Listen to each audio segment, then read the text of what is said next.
Bonsoir, chères spectatrices, chers spectateurs. Ravi de vous retrouver encore une fois dans nos interviews diffusées sur l'Avant-Garde d'Algérie. Vous étiez nombreuses et nombreux à nous demander une interview de Amar Wali après la diffusion de la conférence. Promesse tenue avec nous, Amar Wali. Amar Wali, bonsoir. Bonsoir, merci de me faire l'honneur de m'inviter. C'est super sympa. Je suis journaliste à l'AFP depuis 30 ans, depuis même 31 ans d'ailleurs. Je suis rentré à l'AFP exactement le 30 juin 91. Donc j'ai travaillé à l'AFP depuis... donc ça fait maintenant 31 ans que je travaille à l'AFP. Donc j'ai pendant 10 ans, même voire 11 ans, donc de 91 à 2002, j'ai travaillé au bureau d'Alger. Je suis parti en 2002. Voilà, j'ai fait plein de choses ici en France, j'ai fait du reportage à l'étranger, notamment en Irak en 2004, en Syrie en 2005, enfin voilà, j'ai fait plein de choses. Et je suis reparti au bureau d'Alger, donc toujours à l'AFP, en tant que directeur du bureau de 2014 à 2017. Donc voilà, j'ai eu un certain recul par rapport à la décennie noire. Donc quand je suis reparti en 2014, j'ai revu l'Algérie dans un autre contexte, voilà, et ça m'a permis de vérifier un certain nombre de choses, de prendre du recul et d'analyser la situation. Dernier livre à Amar Wali, du verbe au fusil, La terreur sainte. Donc un deuxième livre, cette fois-ci sur le terrorisme. On a vu que le premier, le coup d'éclat qui parle de l'islamisme, de l'islamisation de l'Algérie, le fils, l'avènement du fils. C'est ça le premier. Et alors, ça, je campe un peu le décor politique de 88 jusqu'à 92. Et la suite, c'est la décennie noire, c'est les violences. Justement, un livre sur le terrorisme, sur le 30 ans plus tard. Pourquoi aujourd'hui? Parce que d'abord, quand j'étais pris dans le feu de l'action, j'avais trop de boulot, je ne pouvais pas écrire. Et puis après, quand j'ai quitté l'Algérie, je suis venu en France, beaucoup de gens avec qui je discutais me demandaient d'écrire.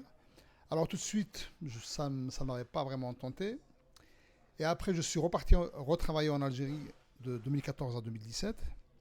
Donc j'ai pu vérifier un certain nombre de choses, j'ai pu approfondir ma connaissance des choses et tout ça. Et j'ai estimé qu'effectivement, qu'il serait contre-productif de garder pour moi ce que j'ai vu, ce que je sais. Moi, chez moi, avec mes enfants, avec ma famille, on parle de cette période très douloureuse parce que je l'ai vécu, j'ai échappé à la mort, je me suis enfui de chez moi, je ne voyais pas ma famille pendant des années. Alors je suis resté en Algérie, mais je ne rentrais pas chez moi, donc je fuyais. Et puis quand mes enfants ont grandi, j'ai dû leur expliquer un certain nombre de choses, pourquoi on a vécu comme ça. Donc j'ai estimé que ce que je raconte à mes enfants doit être aussi connu, relaté à tous les enfants, à tous les jeunes d'Algérie. Mes enfants aujourd'hui, ce sont des adultes, des jeunes adultes, donc je leur raconte. Et donc je ne vois pas pourquoi je vais priver tous les enfants algériens de ce que moi j'ai vu. Je ne dis pas que je détiens la vérité, mais en tout cas, je suis témoin de faits d'une période très importante. Donc j'estime qu'il est de mon devoir de témoigner et de raconter à tout le monde, donc à ces jeunes, ce que l'Algérie a vécu pendant cette période. Donc c'est un témoignage ou c'est un travail de journaliste? C'est les deux. De toute manière, un journaliste est témoin. Un journaliste, il raconte l'histoire immédiate. Il n'a pas le recul de l'historien. Donc c'est un témoignage, mais c'est un témoignage de journaliste. Donc fait avec des règles journalistiques. Donc je ne raconte pas uniquement selon ma sensibilité. C'est des témoignages qui sont vérifiés, qui sont recoupés, mais c'est un vrai travail de journaliste que j'ai fait. Donc ce n'est pas uniquement des impressions, c'est des choses vues, vérifiées, avec des sources diverses. Donc c'est un témoignage d'un journaliste professionnel, donc qui l'a fait de manière tout à fait professionnelle. Justement, malheureusement, on en a peu de livres. Et il y en a beaucoup qui parlent de cette période, mais qui sont des livres un peu de fiction. Donc, ils racontent les années 90, mais d'une manière un peu littéraire. Vous avez choisi autre chose. Vous avez choisi donc de parler de faits. Donc, le livre, je l'ai lu, et, c'est un condensé d'informations. Vous répondez vraiment à toutes les questions que nous pouvons se poser. Euh, Comment vous avez fait justement pour avoir tous ces faits, raconter tous ces faits, raconter toute cette tragédie, raconter tous ces événements avec autant de précision? J'aurais pu être encore plus précis, hein, j'aurais pu faire quelque chose encore de plus exhaustif, mais bon, ce n'est pas le but. Alors, il faut juste savoir que la décennie noire, je travaillais à l'AFP, j'étais au bureau d'Alger de l'AFP. Je suis rentré à l'AFP en juin 91, donc ça va faire 31 ans que je travaille pour l'AFP. Donc, de juin 91 jusqu'à 2002, j'ai travaillé au bureau d'Alger de l'AFP. Et un peu avant ça, je travaillais dans un magazine qui a disparu aujourd'hui, qui s'appelle Parcours Maghrébin. Et là aussi, j'étais au service politique, je me suis occupé du fils. Mais surtout, la décennie noire, c'est le fils, et puis après les islamistes, ont constitué, je veux dire, au moins 60% de notre travail. Donc j'ai tout à fait, jusqu'à la dissolution du fils, ben, tous les vendredis, j'allais suivre les prières à la mosquée Sunna Bablouane, donc j'allais les suivre.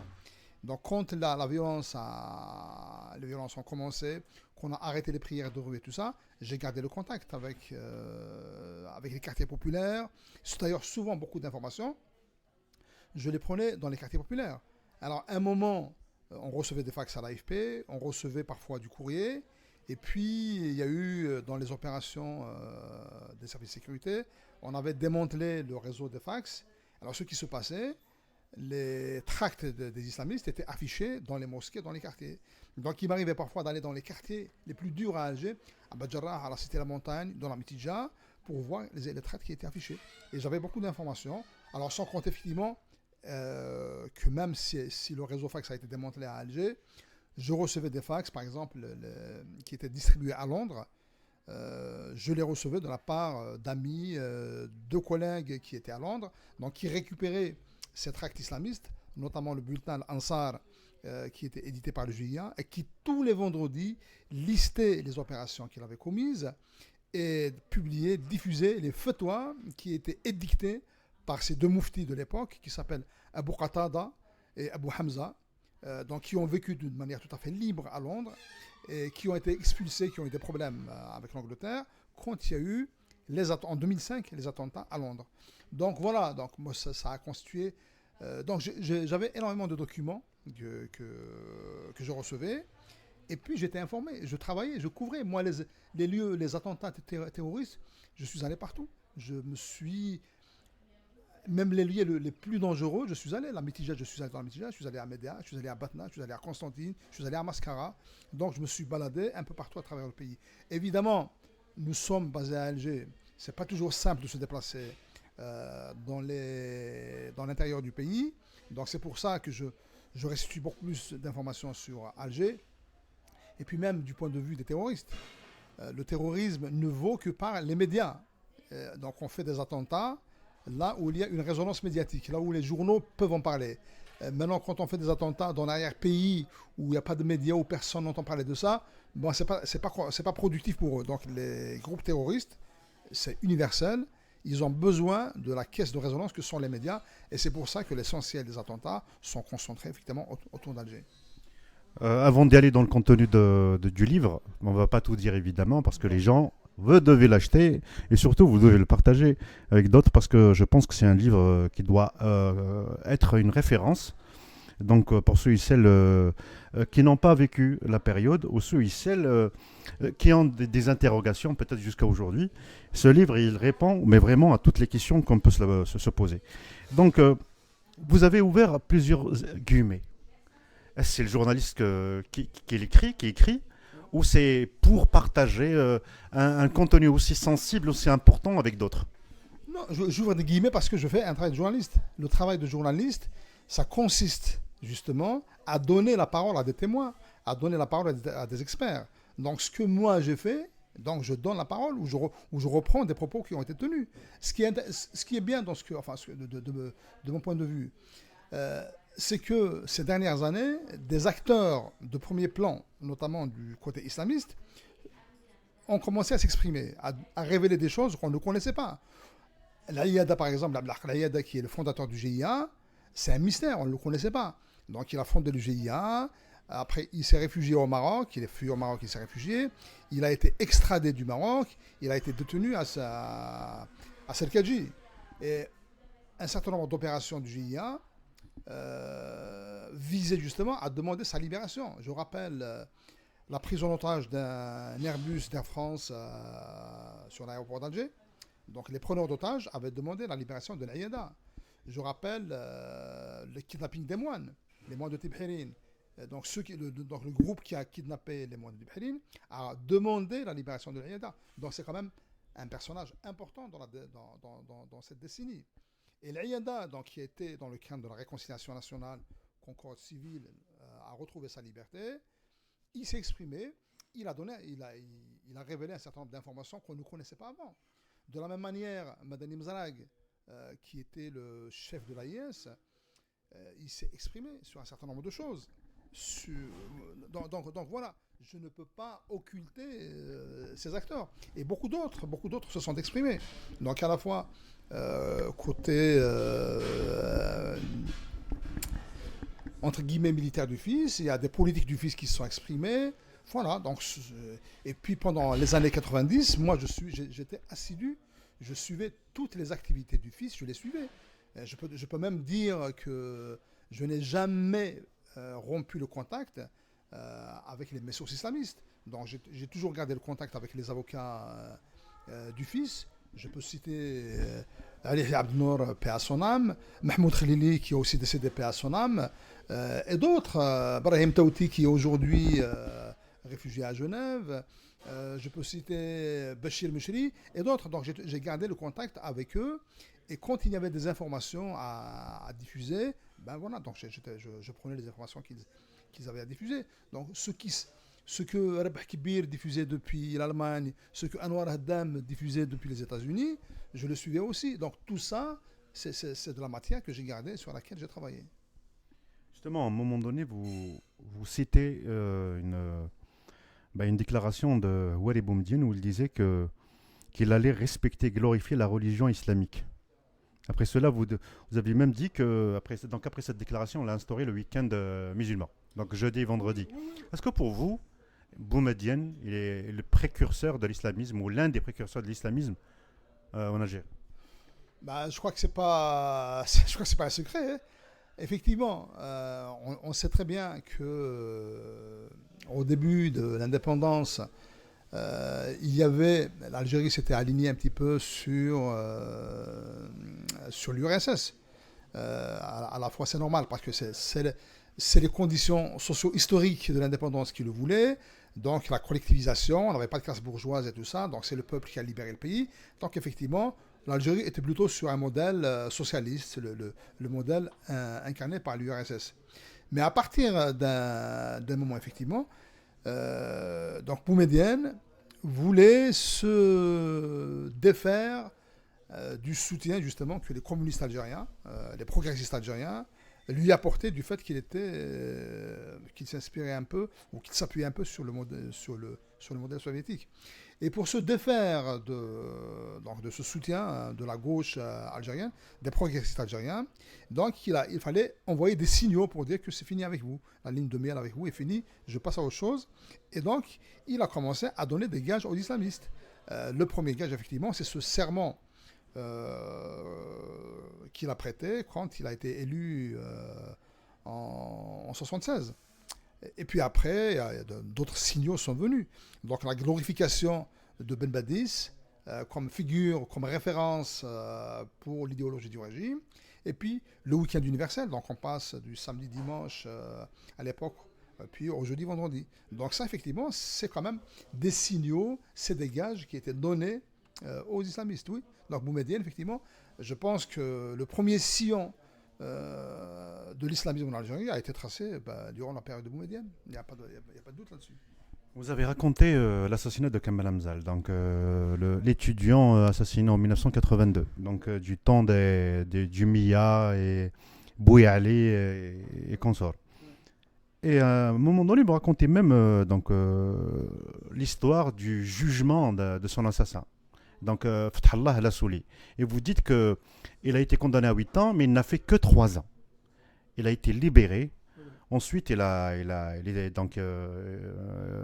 rejoint les groupes terroristes. Elle a été assassinée au Maki. Le fait qu'on libère un assassin, un islamiste assassin, donc d'un jeune étudiant, est-ce que c'est pas une manière de dire aujourd'hui que, donc plusieurs décennies plus tard, que le pouvoir était complice des islamistes? Mais de toutes les manières, politiquement, le pouvoir voulait absolument s'appuyer sur les islamistes pour, bien sûr, donc, comme je le disais, se défaire de ce soutien des progressistes. Et puis, il y avait un besoin, donc, après la mort de Boumedienne, et donc avec l'arrivée de Chadli, il y avait ce besoin d'infitah sur le plan économique, le besoin d'ouverture, de libéralisme. Et ça, il devait le faire, il devait absolument s'appuyer sur l'islamisme parce que la conception islamique de l'économie, c'est une conception libérale. Donc il fallait absolument s'appuyer sur eux. Donc c'est pour cela que Chadli s'est appuyé sur les islamistes. Alors, il ne voulait pas, c'est pas dans son esprit, c'était une question de leur donner le pouvoir. Il fallait les instrumentaliser jusqu'à un certain niveau. C'était ça, donc il voulait absolument se défaire complètement du soutien des progressistes et s'appuyer sur les islamistes pour conduire ces réformes libérales. Après, donc, dans cette démarche, il y a des gages qui sont donnés, des gages, voilà, d'un point de vue pratique. Oui, gracier un islamiste qui a commis un crime, ben oui, ça fait partie des gages qui ont été donnés aux islamistes. Oui, oui, c'est ça. Donc le meurtrier, celui qui a tué Kamal Hamzal, il a été arrêté, effectivement condamné. Après, il a été amnistié, oui, oui. Et quand le terrorisme est venu en Algérie, est revenu, euh, donc à plus grande échelle, eh ben, ce meurtrier, c'est la preuve qu'il avait des convictions. C'était pas du tout un acte isolé, un acte accidentel, que c'était prémédité. Donc, il est reparti dans les maquis. Oui, il a été tué au maquis. Justement, dans la tête de beaucoup de jeunes, j'imagine, en Algérie, qui ignorent un peu ce que nous avons vécu, ce qu'a vécu le peuple donc, pendant les années 90, c'est une génération qui ignore que l'islamisme était là bien avant les années 90. Parce que les islamistes aujourd'hui ils disent que il y a eu radicalisation de l'action politique, donc militarisation de l'action politique, après l'arrêt du processus électoral. Ce qu'ils ne disent pas, c'est que les mouvements islamistes et terroristes existent bien avant les années 90, donc au début des années 80. Et c'est une période que vous racontez aussi dans votre livre. Oui, oui, c'est ce que, bien sûr, je raconte tout ça. Évidemment, alors les violences se sont généralisées dans les années 90. Ça, on peut pas le nier. Mais les violences ont commencé donc, au début des années 80. Donc, il y a l'assassinat de Kamal Hamzal, et puis il y a la constitution du mouvement islamique armé par un ancien moudjahid, d'ailleurs Mustafa Bouali, c'est un ancien moudjahid, qui en 63 est passé du côté du FFS, donc il était avec le FFS, et puis qui, au bout d'un moment, il a estimé, alors pour lui-même, il a estimé que le régime ne répondait pas à l'idée de l'Algérie qui se faisait. Et donc il a constitué un groupe armé pour renverser le régime par le djihad. Donc il a appelé au djihad.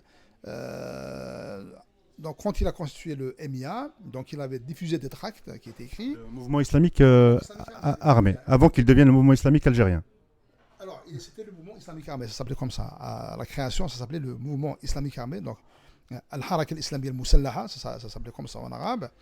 Donc l'appel au djihad a été formulé dans un tract qui a été diffusé et dans un enregistrement sonore donc on entend très bien, je crois qu'on peut le retrouver sur le net. Donc il y a un enregistrement sonore, donc la voix de Mustafa Bouali qui appelle effectivement au djihad. Et donc il a constitué. En quelle année? En 82. Oui. Ça s'est passé en 82. Et donc le MIA a été constitué en 82. Il a conduit un certain nombre d'actions armées. Il a volé des explosifs à Cap Djinet, il a attaqué des gendarmes du côté de Ben Aknoun. Alors il a commis une immense attaque sur l'école de police de Soma, donc, où ils ont volé plein d'armes. Mais le groupe a été démantelé. Les services de sécurité ont mis 5 ans pour démanteler ce groupe, donc de 82 jusqu'à 87. Donc 87, c'est la mort de Bouali. Donc il y a eu quand même 5 ans. Et la mort de Bouali, il y a eu aussi des militaires qui ont été tués dans cette opération. Donc, c'était une véritable confrontation. Donc, la violence islamiste, elle existait depuis. Alors, je rappelle un autre fait qu'on peut vérifier, justement. Il y a des documents aujourd'hui sur le net qu'on peut voir. Ali Belhadj a été arrêté donc, dans le cadre du démantèlement de ce mouvement islamique armé. Et quand il sort, donc il fait 3 ans de prison, et quand il sort de prison, donc en 85, son obsession, c'est décrit avec beaucoup de précision par des imams qui le fréquentaient à l'époque, par des prédicateurs comme lui. Alors ils disent, donc ces prédicateurs disent très clairement, donc je dis le document pour ceux qui le souhaitent, est visible sur le net. Donc ils disent, à sa sortie de prison, Ali Belhadj était obnubilé, obsédé par la chute du pouvoir. Il voulait absolument la chute du pouvoir. Donc il voulait le djihad pour abattre le pouvoir.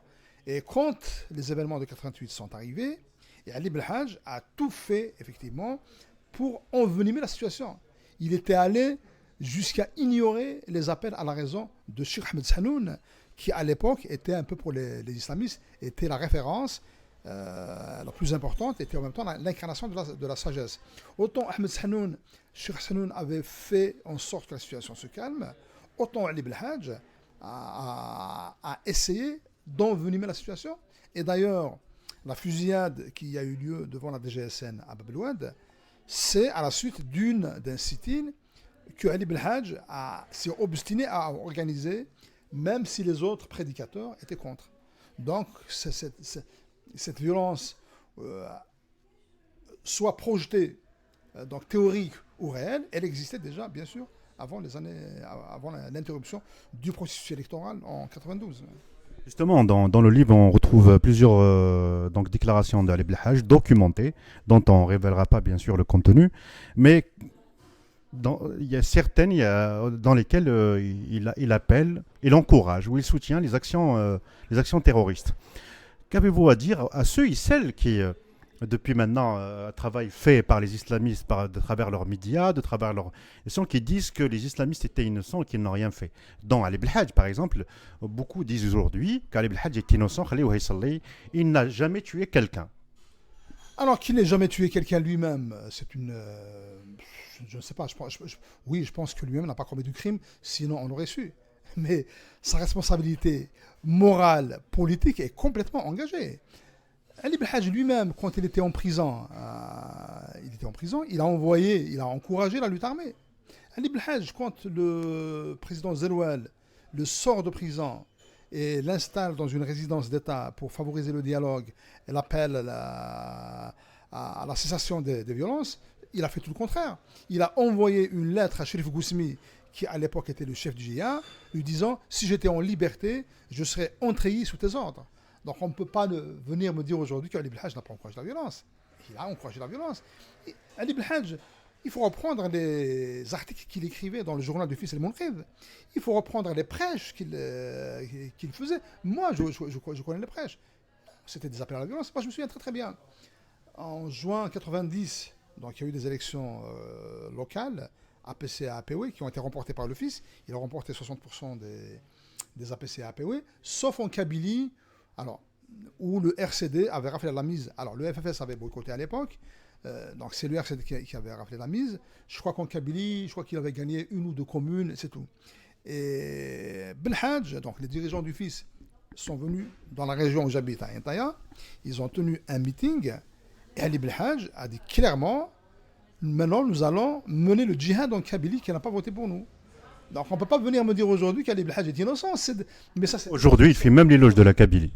Comme tous les mouvements islamistes et...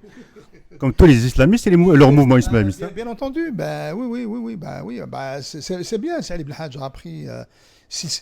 Alors, il ne s'est pas repenti de son passé, il faut qu'il se repente de son passé. Il serait crédible s'il disait la vérité et qu'il disait effectivement j'étais dans l'erreur. Ça serait très bien. Mais si c'est juste parce qu'aujourd'hui il y a un courant contraire à ce qu'il faisait, donc il emprunte la vague, comme on dit, Yerkib el-Mouja, là c'est pas sérieux. Il faut qu'il reconnaisse qu'il a nourri la violence, qu'il a tenu des discours, il a conditionné. Ali Belhadj avait de l'influence auprès des jeunes, il avait de l'influence. On considère que c'était un type courageux, on considère que c'était un type sincère, il avait de l'influence. Et Et donc, mais il a nourri, il a mis dans la tête de ces jeunes, il a instillé de la haine d'autres Algériens. Donc, Ali Belhaj, je suis désolé, il est responsable. Il n'a pas tué peut-être lui-même directement, mais il est responsable politique, idéologique de beaucoup de meurtres. Comment, selon vous, les islamistes ont réussi 30 ans plus tard, plus de 30 ans plus tard, à inculquer dans la tête d'une partie des Algériens que les islamistes étaient innocents? Comment cela a été possible? Bah, c'est possible parce que moi je ne suis pas surpris parce il y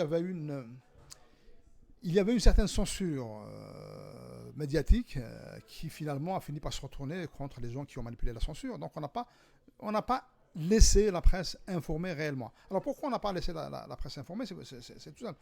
Parce qu'à l'époque, ce qui inquiétait le régime, le pouvoir et tout ça, c'est de donner l'image d'un pouvoir qui n'est pas capable de protéger la population. C'est très important. Et parce que annoncer tous les jours les attentats qui étaient commis, les crimes qui étaient commis, les meurtres qui étaient commis, ça revenait à dire que le pouvoir était incapable, n'était pas en mesure de protéger la population. Et alors, quelle a été sa riposte, quelle a été sa méthode? C'est d'occulter l'information. Donc on dit, bah non, il ne se passe rien. Les gens savent qu'il se passe des choses, bien sûr. On le sait, il n'y avait pas les réseaux sociaux, on le savait, on l'apprenait quelques jours après, quelques semaines après, en fonction des lieux et tout ça. Mais à force de vouloir nier ça, eh ben, le pouvoir est passé pour effectivement le manipulateur de cette violence. C'est ça le problème. Donc si on avait laissé la presse faire son boulot de manière tout à fait libre et tout ça, je pense que les gens auraient été informés et je pense qu'on n'en serait pas là. Ben, voilà un peu justement l'effet pervers, l'effet contre-productif de la censure. Alors, vous reprenez des déclarations, vous racontez des faits précis sur le GIA. Le GIA, j'ai l'impression que dans le livre, c'est un mouvement qui a pris beaucoup d'espace dans le livre. Pourquoi le GIA et pas d'autres mouvements? Ben parce que d'abord, c'est le groupe qui a traversé quasiment toute la décennie noire. Il a été créé en 92 et son dernier chef, il a été tué en 2006. Les autres groupes n'ont pas vécu aussi longtemps. Alors ces chefs n'avaient pas de durée de vie importante, sauf le dernier, Antar Zouabri, enfin l'avant-dernier, Antar Zouabri. Il a pris la tête du GIA en 96, il est mort en 2002. Bon, après, moi, je n'étais plus en Algérie, donc je n'ai pas suivi. Donc, si, il y a Rachid Oukali qui lui a succédé.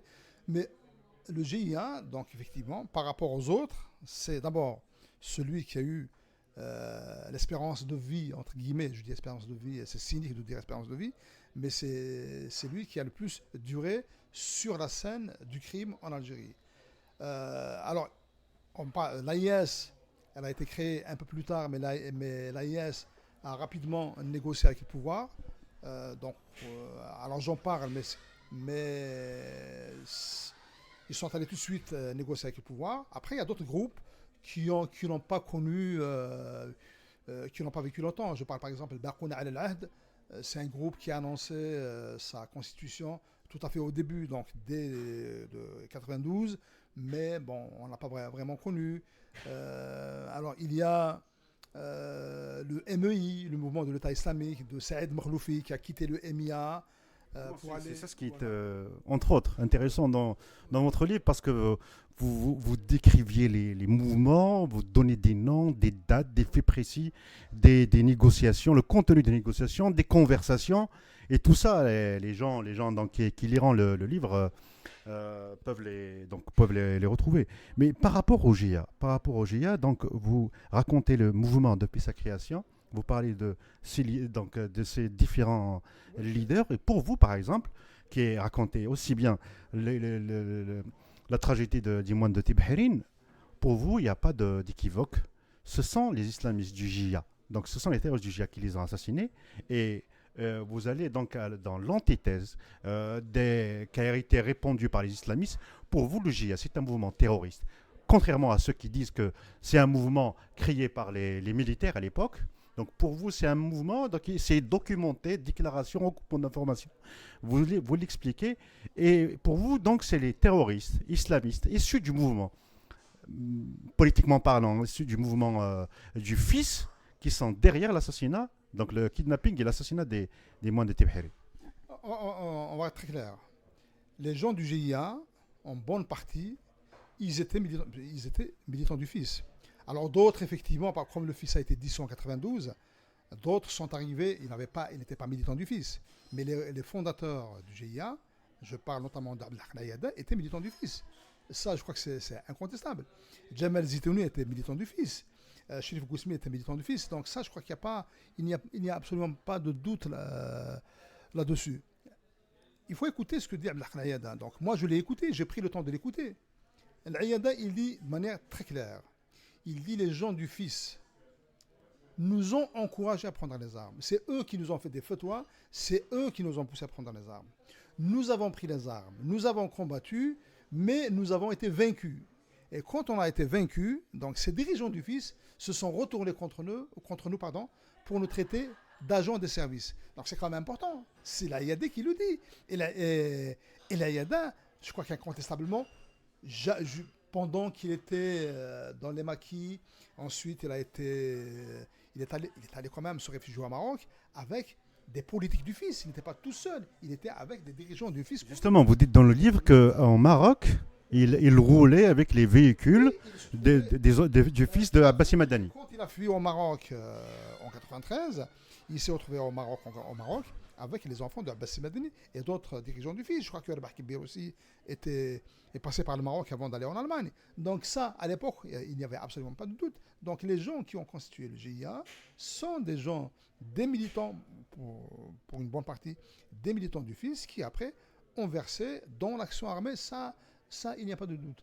Donc, alors après, bien sûr, on peut toujours se poser des questions. On peut toujours pas poser la question de l'infiltration et tout ça. Bah oui, l'infiltration, sans doute, le GIA a été infiltré, comme sans doute il y avait des islamistes au sein de l'armée. D'ailleurs, je cite des exemples d'opérations contre l'armée qui ont été conduites par justement par des militaires, mais des militaires qui étaient islamistes.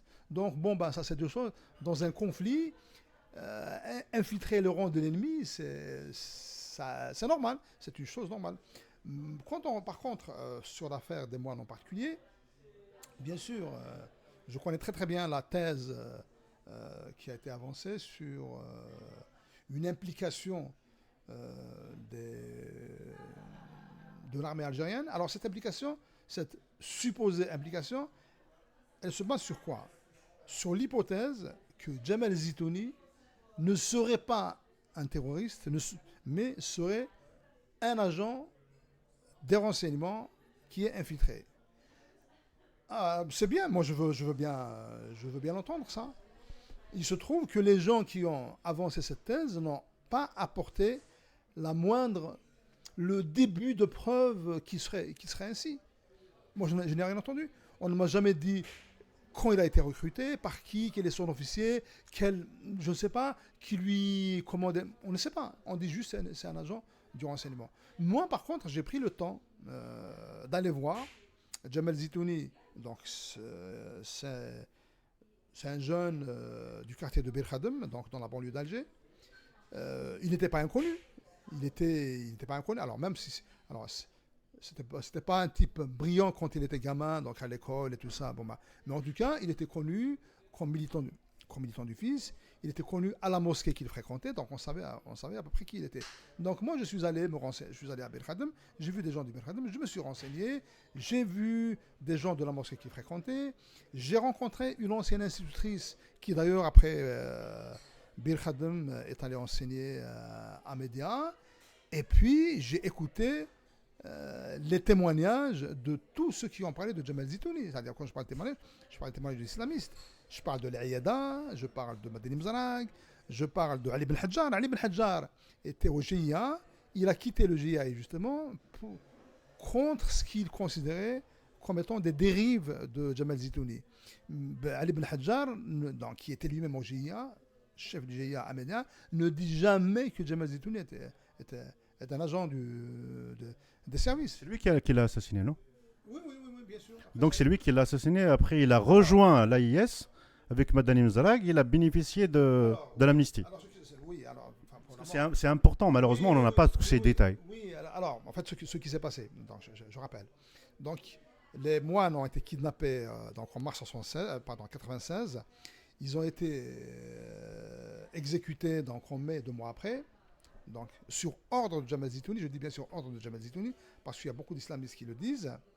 Et 2 mois après la mort des moines, Jamal Zitouni est tué dans une opération de Ali ibn Hajjar. Ali ibn Hajjar, il a quitté le GIA, il a créé son propre groupe qui s'appelle la Ligue islamique pour la Da'wa et le djihad, donc la LIDD, donc basée à Médéa. Évidemment, donc j'en parle, il y a une guerre fratricide entre les groupes armés, ils se mènent une guerre impitoyable. Donc comme Ali ibn Hajjar a quitté le GIA, donc du coup, il était devenu une cible, et puis pour lui, donc le GIA de Jamal Zitouni était pour lui aussi, était devenu un adversaire. Et donc dans cette affaire, alors quand il tue Jamal Zitouni, en fait, ils avaient un renseignement sur un groupe adverse qui venait dans le coin. Donc quand il met l'opération, il ne savait pas que Jamal Zitouni était là. C'est après qu'il apprend que Jamal Zitouni était dans cette voiture et qu'ils ont attaqué. Voilà. Donc ensuite, il y a eu le communiqué du GIA annonçant, donc confirmant la mort de Jamal Zitouni et annonçant son remplacement par Andar Zouabri qui est encore plus, comment dire, plus sanguinaire. Parce que au GIA, d'ailleurs, je le dis dans le livre, quand on demande à Sherif Goussmi, lequel a été tué en septembre 1994 par l'armée, quel était le critère pour grimper dans la hiérarchie du GIA, il expliquait que c'était la violence, c'était le nombre de personnes tuées, le degré de cruauté dont qu'on pouvait afficher, c'est ça les critères pour être au GIA. Plus on est sanguinaire, plus on tue, plus on a des chances de grimper dans la hiérarchie de ce groupe. Donc pour moi, Jamal Zitouni, pour moi je dis bien, jusqu'à preuve du contraire, tant qu'on ne m'a pas apporté la preuve de ce que je pense, donc je continue de penser que Jamal Zitouni était un terroriste. Justement, le livre donc raconte beaucoup d'événements.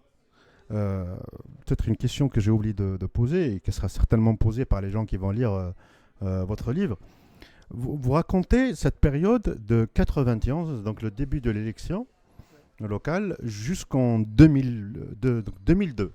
Et donc, beaucoup disent que le terrorisme a été vaincu en 97. Vous êtes allé jusqu'en 2002. Oui, le terrorisme, moi je dirais même avant. Hein. Alors, il y a eu 2 années terribles. C'est les années 93-94. Où effectivement, d'abord il y avait une crise économique qui faisait que c'était très très difficile. Parce que le problème, c'est que le malaise social était susceptible de nourrir le terrorisme. Parce qu'il y avait une crise sociale qui pouvait amener beaucoup de gens qui ont perdu leur boulot, qui ont perdu plein de choses et tout ça, qui pouvaient être séduits par l'appel des groupes armés. Donc 93 et 94 ont été très difficiles et je peux témoigner de manière tout à fait certaine qu'à l'époque, dans un certain nombre de chancelleries occidentales, on misait sur la chute du pouvoir. Il y avait des ambassadeurs qui étaient convaincus que les islamistes allaient prendre le pouvoir. Tu vois, donc c'était. C'est pour ça que peut-être Mitterrand était l'un des premiers premiers présidents, et donc et la France avec, l'un des premiers pays à féliciter la victoire du fils. Alors, On oui, dit aussi que oui. sous Mitterrand et donc sous le parti socialiste en France, était le premier à reconnaître même le statut de réfugié politique aux islamistes qui ont fui l'Algérie. Oui, alors. C'est un autre sujet. Non, c'est un peu plus nuancé que ça. Alors sans doute que Mitterrand avait encouragé Chadli dans l'ouverture politique, sans doute qu'il avait encouragé à reconnaître le fils.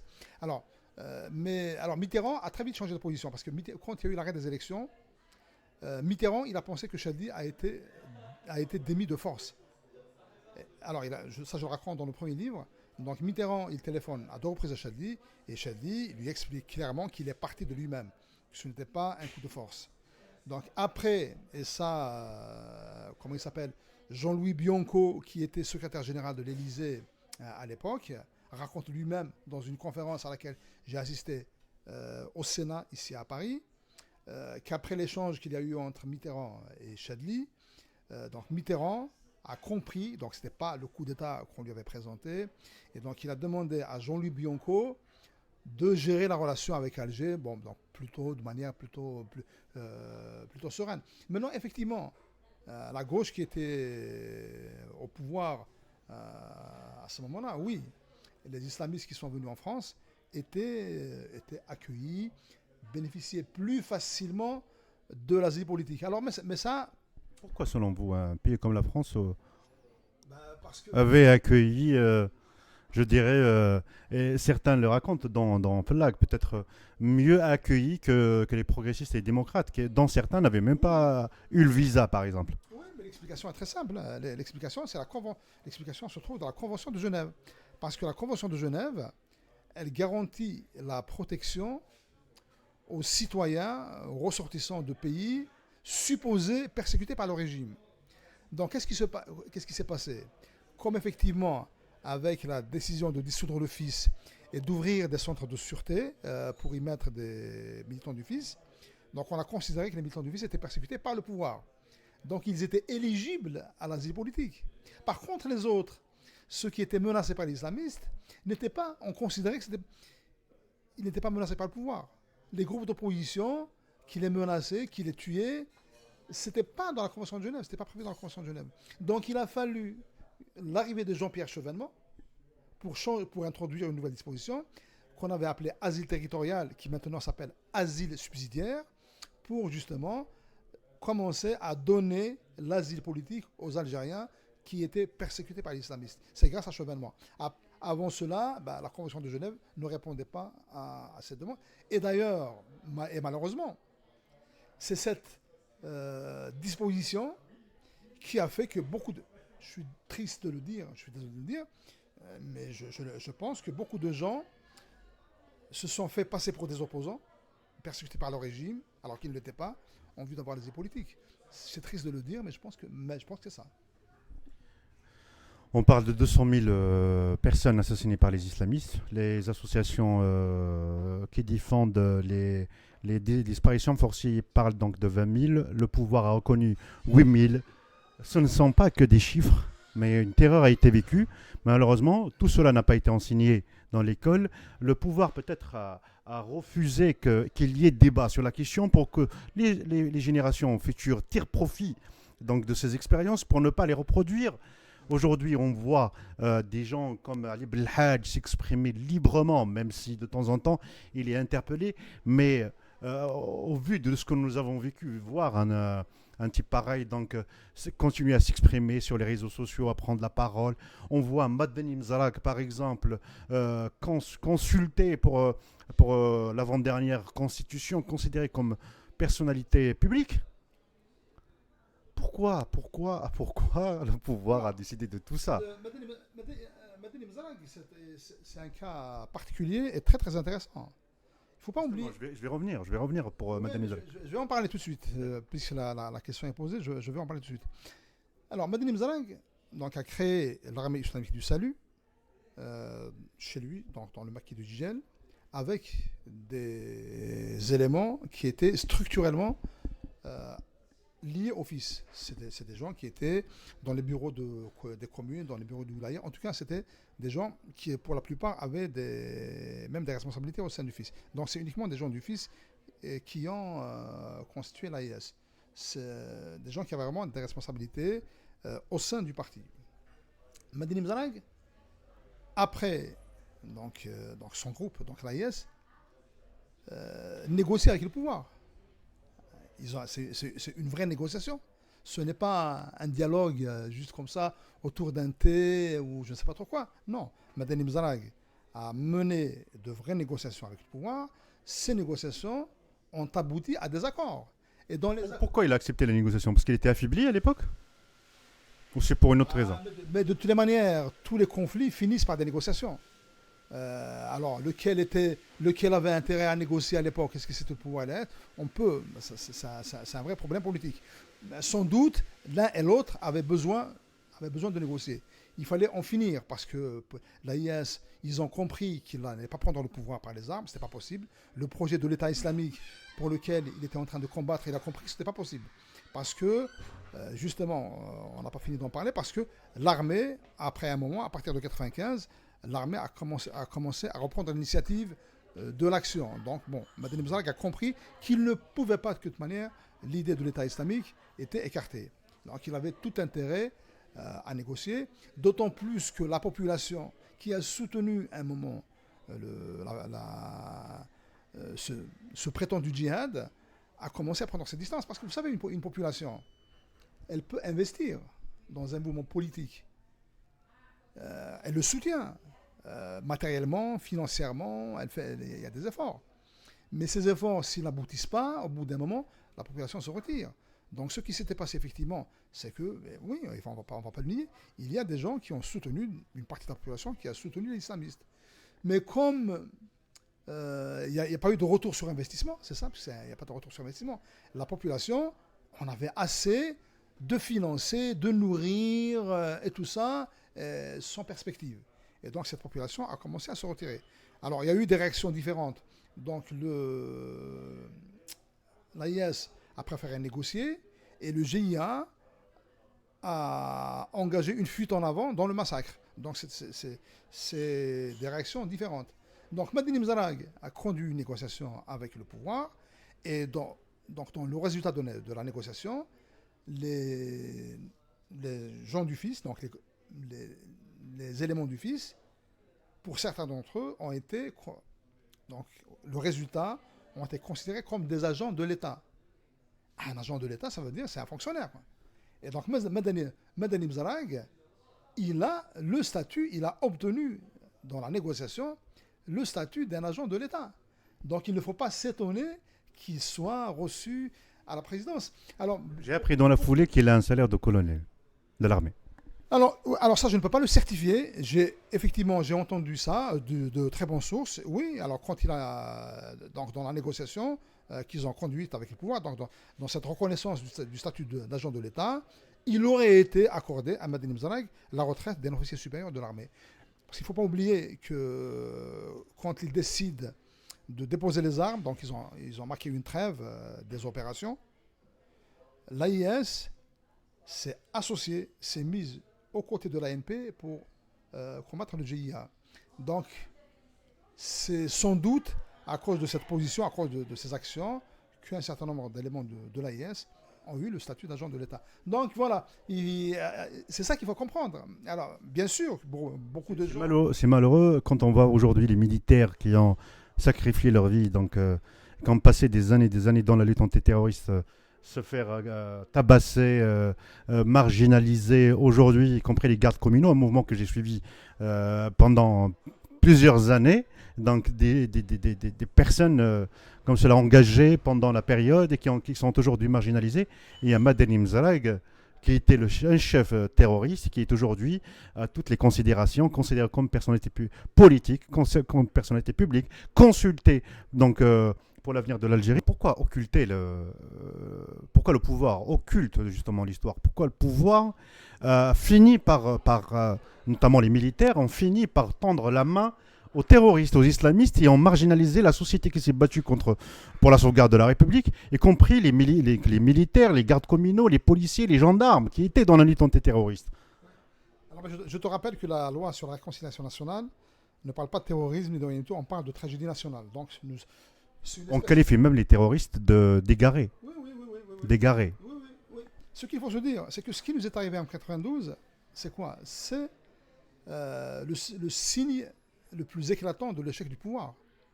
30 ans après l'indépendance, on arrive à cette situation de violence, c'est quand même l'échec du pouvoir. Et le pouvoir, je pense qu'il a envie de faire oublier ça, il a envie de faire oublier ses échecs. Et c'est pour ça qu'on ne parle pas.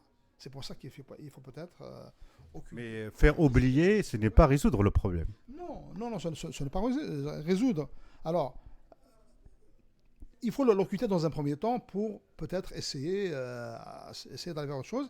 Et puis l'oubli, parfois, dans un sentiment populaire, l'oubli fait partie de la thérapie. On préfère oublier pour se soigner. Bien sûr, politiquement, on ne doit pas oublier, mais le fait est là. Donc je pense que le pouvoir, effectivement, il n'a pas envie de cultiver le souvenir de cette période parce que c'est une période qui a marqué son échec.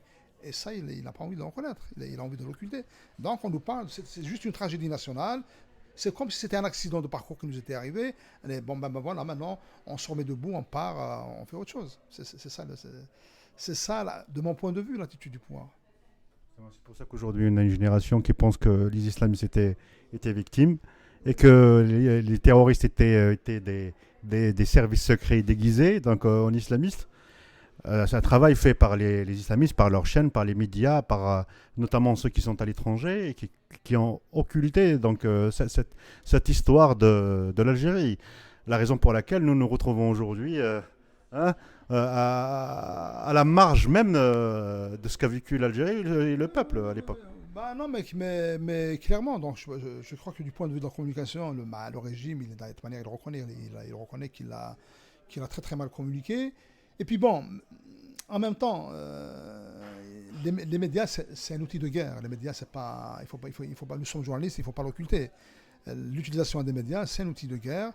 Bah, il se trouve qu'à ce moment-là, l'Algérie était d'une certaine manière ciblée et beaucoup de médias étrangers ont contribué justement à nourrir cette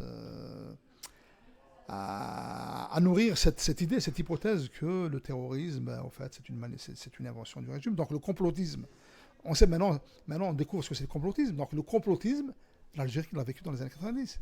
Donc, tu vois, même sur la pandémie, même sur les attentats à New York, les attentats parisiens, l'idée d'une manipulation existe. Mais sauf que l'Algérie, elle a vécu ça bien avant les autres, en tout cas sur la question du terrorisme, avec une ampleur plus importante et des dégâts beaucoup plus importants. D'ailleurs, aujourd'hui encore, bah, par exemple, aucun média français ne parle de mon livre. Mais je suis sûr que si j'avais défendu la même thèse, je suis sûr qu'on se serait jeté dessus. Je suis sûr que si j'avais écrit que les moines ont effectivement été tués par les militaires algériens, je suis sûr que les gens se seraient jetés dessus. En plus, c'est un livre édité en France. Oui, c'est un livre par l'édition Éric Bonnier. C'est un livre édité en France. Moi, Éric Bonnier, je ne le connais pas du tout. Hein. Moi, j'ai écrit ce livre tout seul, sans consulter personne, en mon âme et conscience. Donc, je voulais témoigner, comme je l'ai dit tout à l'heure. Je l'ai envoyé à deux ou trois éditeurs. 48 heures après l'avoir reçu, Éric Bonnier me téléphone. Et ben, il me dit, voilà, votre livre m'intéresse. Voilà. Donc, si vous êtes d'accord, je vous envoie un prototype de contrat. Et puis voilà, ben, donc j'ai tout de suite donné mon accord. Je n'ai même pas attendu les réponses des autres. J'ai tout de suite donné mon accord parce que je tenais à ce qu'il sorte. Et premier, le Code d'éclat, donc c'est un livre édité par alors lui, édition France Fanon, donc c'est une édition algérienne. Oui, alors le premier, je l'ai édité à Alger. Parce que c'est vraiment, il s'adresse clairement au public algérien. Je rappelle exactement ce qui s'est passé entre les événements de 88, donc les émeutes d'octobre 88, donc jusqu'au début des violences, donc jusqu'à la mort de Boudiaf et puis l'attentat de l'aéroport d'Alger. Donc c'est vraiment, j'ai planté le décor politique. Et le deuxième, comme je reviens sur l'affaire des moines, je reviens sur les attentats de 95 en France, je reviens sur la crise de la relation diplomatique, notamment ce fameux rendez-vous raté entre Chirac et Zeroual à New York. Donc j'ai estimé qu'il pouvait intéresser le public français et c'est pour ça que je l'ai publié en France. D'accord. Merci Amal Wali. On rappelle que le premier tome, si on peut l'appeler ainsi, oui, donc le coup d'éclat d'Amar Wali, donc des éditions France Fanon, qui parle de l'islamisation de l'Algérie, de l'avènement du fils. Le deuxième, si on peut l'appeler ainsi, tome 2, la décennie noire, donc du verbe au fusil, la terreur sainte, donc qui parle du terrorisme. Y aurait-il un troisième, quatrième, cinquième, je ne sais pas. Bah, j'aimerais que d'autres écrivent. Hein. Mais non, si, moi j'aimerais bien. Oui, je crois qu'il y a beaucoup de choses à raconter. Alors, il ne faut pas qu'il y ait une surdose. Oui, j'ai en projet d'écrire autre chose. Alors, en attendant un troisième volet, là, j'ai écrit un roman inspiré des années 90. Donc, le roman, il est prêt. Il est prêt, je l'ai envoyé à quelques éditeurs ici en France. J'espère qu'il sera publié, sinon je vais le publier à Grand Auteur. Mais en tout cas, il y a un roman inspiré des années 90. Donc, c'est une histoire d'amour qui se passe à Alger, assez improbable, entre un type plutôt libertaire et une fille plutôt conservatrice et tout ça. Bon, mais c'est une fiction. Hein. C'est une fiction, mais autour de la fiction, J'ai utilisé un certain nombre de faits réels que des gens autour de moi ont vécu. Voilà, donc j'alimente un peu cette fiction, je l'alimente avec des faits réels. Donc ça, c'est quelque chose qui est prêt. Donc j'espère pouvoir trouver un éditeur, sinon je le fais à compte d'auteur. Et puis j'espère faire effectivement un autre ouvrage, plutôt qui va parler de l'après-réconciliation nationale. Donc, La période de Bouteflika. de la période de Bouteflika, mais toujours en lien avec la gestion de l'islamisme. C'est mon souhait. Après, je ne sais pas si je vais y arriver, si j'aurai les sources, les documents. Bon, mais c'est mon souhait. Merci, merci à Amal Wali. Merci d'avoir accepté de répondre à nos questions et de passer à l'avant-garde d'Algérie. Peut-être un dernier mot pour cette nouvelle génération qui ignore peut-être ce que c'était les années 90, la décennie noire en Algérie. Moi, mon souhait, c'est que l'on sorte de l'oralité. On est quand même en 2022, l'écrit se développe, l'Internet, il diffuse à travers le monde et tout ça. Donc, je pense qu'aujourd'hui, les gens devraient écrire. Donc, voilà, il y a énormément de journalistes qui ont couvert la décennie noire. Il y a des acteurs politiques, à la fois du côté islamiste que du côté du pouvoir, des partis politiques. Donc, toutes les initiatives, tous les gens, moi j'encourage tous les gens qui sont en mesure d'écrire, eh ben, qu'ils écrivent. Donc voilà, donc j'espère qu'il y aura de plus en plus d'écrits. Et plus il y aura d'avis, plus il y aura des écrits, plus on se rapprochera de la vérité. Parce que moi, ce que j'écris, tout ce que je dis, c'est que dans ma démarche, je suis honnête, je suis sincère. Donc je raconte les choses telles que j'ai cru les avoir vécues, telles que je les ai perçues. Je ne dis pas que c'est une vérité absolue, mais je ne mens pas à mes lecteurs. Les gens qui vont lire ça, ils vont lire ce que moi, j'ai cru avoir perçu, ce que j'ai cru avoir compris. Je ne le raconte pas, je ne mens pas. Voilà. Mais c'est pas parce que je ne mens pas que c'est une vérité. Donc je dis, moi, c'est comme ça que je les ai vécus. Alors, après, les lecteurs, ils peuvent me faire confiance ou ne pas me faire confiance. Chacun est responsable aussi de ce qu'il peut comprendre. Donc j'espère, donc plus il y aura effectivement d'écrits, plus effectivement les gens auront des informations en leur possession et plus effectivement ils vont faire le tri et se rapprocher de la vérité. Voilà, c'est ce que je voulais dire. Merci Amal Wali. Mais quant à moi, je vous donne rendez-vous donc, un autre jour avec une autre personne, un autre sujet, un autre rendez-vous, une autre histoire. Au revoir.